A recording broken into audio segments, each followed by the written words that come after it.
जीवन में उतरनी चाहिए। हम कुछ नहीं है। कल की चर्चा को साधुजनों आगे जारी रखते हैं। भक्त नारायण प्रसाद की चर्चा की जा रही थी। परमेश्वर कृपा सर्वे सर्वा है, सर्वोपरि है, इससे ऊपर और कुछ नहीं है। मेरी तुच्छ बुद्धि तो भक्तजनों यूं कहती है कि परमेश्वर की कृपा परमेश्वर से भी बड़ी है। जो काम परमेश्वर नहीं कर सकता वह परमेश्वर की कृपा कर देती है। आपके माथे के उल्लेख लिखे हुए परमेश्वर की कृपा धोखे तो सुलेख बना देती है। ये समर्थ परमेश्वर की कृपा है। क्या कुछ करती है परमेश्वर की कृपा, इसी बात पर चर्चा कल शुरू हुई थी। भगवान अपने समर्पित जो अपने आप को परमात्मा को चढ़ा देता है। भक्तजनों, मेरी तुच्छ बुद्धि, मेरी ऐसी बातें, समर्पण करना अर्थात फूल फल नहीं चढ़ाने परमात्मा को, अपने आप को चढ़ा देना, ये समर्पण है। इसमें आपका कुछ नहीं बिगड़ता, इसमें आपका कुछ नहीं जाता, मौज ही मौज है। हे राम, आज से हमने अपने आप को आपके श्री चरणों में चढ़ा दिया, अब हमें स्वीकार कीजिएगा। पूजा के लिए फूल चढ़ाते हो, फल चढ़ाते हो, मिठाई चढ़ाते हो, आज परमात्मा के पूजन के लिए अपने आप को चढ़ा देना ही समर्पण है, शरणागति है। शरणागत का भगवान मात्र त्राण ही नहीं करता भक्तजनों, त्राण शब्द बहुत छोटा है, बहुत कुछ करता है। हम उसकी कल्पना भी नहीं कर सकते कि परमात्मा क्या क्या करता है। आज की उदाहरण जो भक्त नारायण प्रसाद की आपके सामने प्रस्तुत की जा रही है, ये उसी का उल्लेख है। कल आप जी ने देखा भक्त नारायण दास मंदिर में नहीं गया, जगन्नाथ जी के मंदिर में नहीं गया, सागर के किनारे बैठ के भजन रखता है। नाम जप के अतिरिक्त इस बेचारे को कुछ आता ही नहीं, इसने जिंदगी में और कुछ किया ही नहीं। राम राम रटता है, राम राम जपता है, राम राम के माध्यम से परमेश्वर की याद में तल्लीन हो जाता है। 3 दिन व्यतीत हो गए। भक्त को ना भूख है ना प्यास है, कोई शुद्ध बुद्धि नहीं है उसे, इतनी तल्लीनता उसे लाभ हो गई हुई है। भगवान का सिंहासन खिला, जो सबको खिला के सोने वाला है, आज 3 दिन से भक्त ने भोजन नहीं किया, पानी नहीं पिया, तो भगवान खिला। लक्ष्मी, मैं बहुत शर्मसार हूं, मुझे बहुत शर्मिंदगी है। मेरा भक्त पिछले 3 दिन से भूखा मुझे याद कर रहा है। जा उसे भोजन खिला दिया, उसे भोजन दे दिया। मातेश्वरी सोने के थाल में जो कुछ भी भोजन पड़ा हुआ था, जितना भी भोग लगा हुआ था, सोने के थाल में ढकते तो एक भक्त के पास मां भोजन देने के लिए जा रही है। उसे कोई सुख नहीं, उसे कोई पता नहीं। मातेश्वरी ने भोजन का थाल बड़े आराम से, मस्त है, इसकी मस्ती भंग ना हो, इसकी मस्ती टूटे ना। भोजन थोड़ी देर के बाद खा लेगा, लेकिन ये मस्ती जिंदगी में बार बार नहीं मिलने वाली। इस वक्त इसे मिली हुई है, इस वक्त ये परमात्मा के अंदर घुसा हुआ है, ये परमात्मा के अंदर घुसा हुआ है, ये मैं इसको निकालूंगी नहीं। अतः बहुत धीमे से भोजन का थाल, भोग का थाल भक्त के आगे मां रख रही है। जाते जाते कुछ देर खड़ी रही होगी।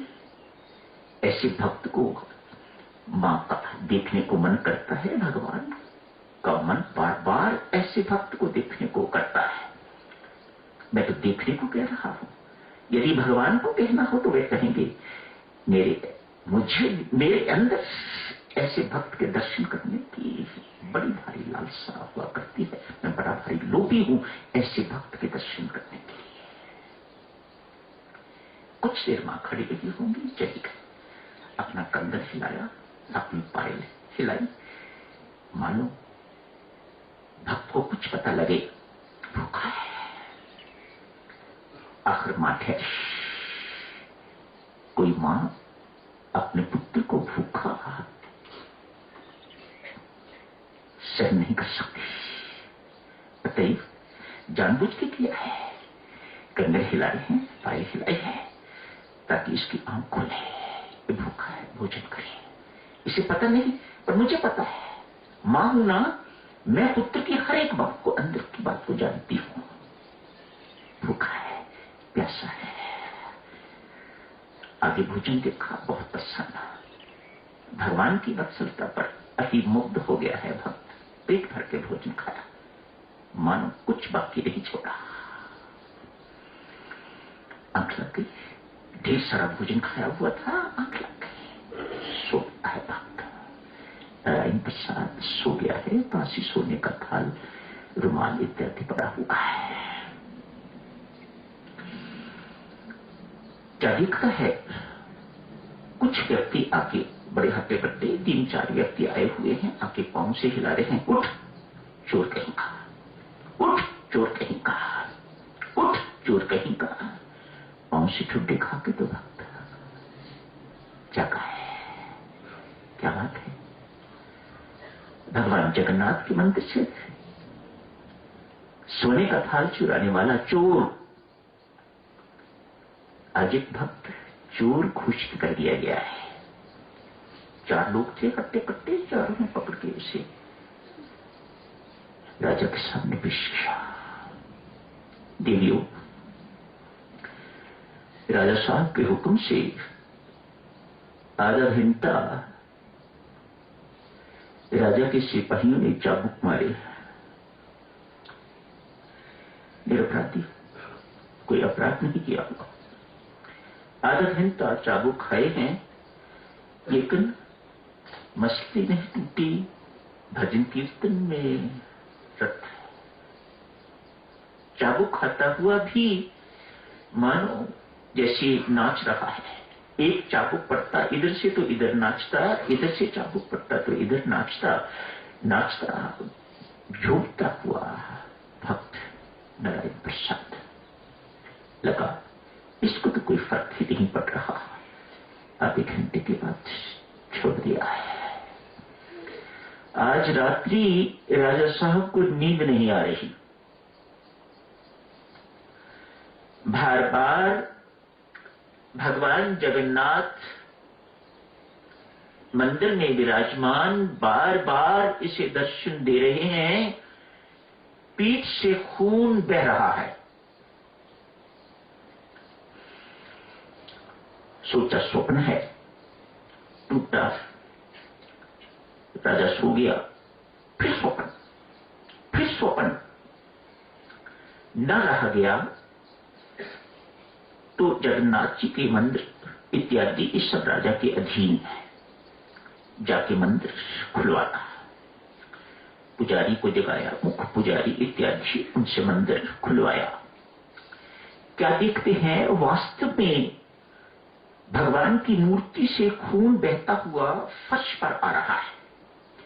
ऊपर मंच पर मूर्तियां हैं, तो मूर्ति से खून बहता हुआ, असली खून, नकली खून नहीं, असली खून बहता हुआ फर्श पर राजा ने देखा।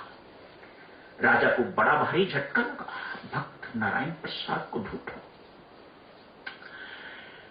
उसी वक्त सबके सब भक्त नारायण प्रसाद को ढूंढने के लिए चले गए। पुनः सागर के किनारे ही में पड़ा हुआ था। उसे उठा के वहां लेके आए। आके देखा, मेरे राम की पीठ से खून बह रहा है। रोने के अतिरिक्त और कोई चारा नहीं था। बिलक बिलक के रो रहा है। आपने थाल क्यों नहीं मंगवा लिया? थाल वापस मंगवा लेते, सिपाहियों को रोकते, राजा के दिमाग में, उसकी बुद्धि में सही बात डाल सकते थे। ये मेरी मार पिटाई की पीड़ा आपने क्यों अपने ऊपर से? मैं तो जन्म जन्म का अपराधी हूं। आपने ऐसा करके मेरे ऊपर और पाप चढ़ा दिया और अपराधी मुझे बना दिया है। मैं कब इस पाप का भुगतान भुगतूंगा? ये क्या किया आपने परमात्मा के साथ एक खुला वार्तालाप भक्त कर रहा है। भगवान श्री कहते हैं, भक्त